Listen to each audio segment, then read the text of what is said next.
વાત કરીએ સંસ્કારી નગરી વડોદરાની। વડોદરાથી મહત્વપૂર્ણ સમાચાર સામે આવી રહ્યા છે। તેને લઈને જો વાત કરવામાં આવે તો વડોદરા શહેરના ગોરવા વિસ્તારમાં ગોરવા પોલીસ સ્ટેશન સામે નજીવી બાબતે મારામારીની ઘટના સર્જાઈ હતી। ગઈકાલે રાત્રે મારામારીનો બનાવ બન્યો હતો। ઘટનાને પગલે લોકોના ટોળા ભેગા થયા હતા અને સ્થિતિ તંગ બનતા ગોરવા પોલીસે તાત્કાલિક ઘટના સ્થળે પહોંચી અને સ્થિતિને કાબૂમાં લીધી હતી। મહત્વપૂર્ણ સમાચાર વડોદરાથી।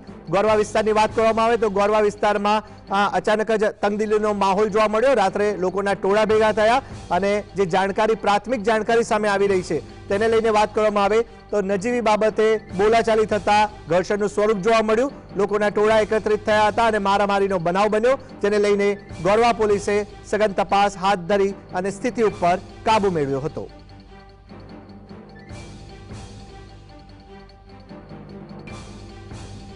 વડોદરાના ગોરવા વિસ્તારમાં ગઈકાલે રાત્રે ઘર્ષણની ઘટના બની હતી ને તેને લઈને વાત કરવામાં આવે તો ગોરવા પોલીસ સ્ટેશનની સામે જ નજીવી બાબતે મારામારીની ઘટના થઈ હતી, જેને પગલે લોકોના ટોળા ભેગા થયા હતા।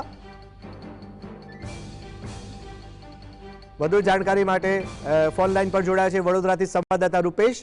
જી રૂપેશ, જણાવશો ગોરવામાં ગઈકાલે રાત્રે મારામારીની ઘટના બની, નજીવી બાબત અને લોકોના ટોળા ઉમટ્યા, શું છે વધુ જાણકારી?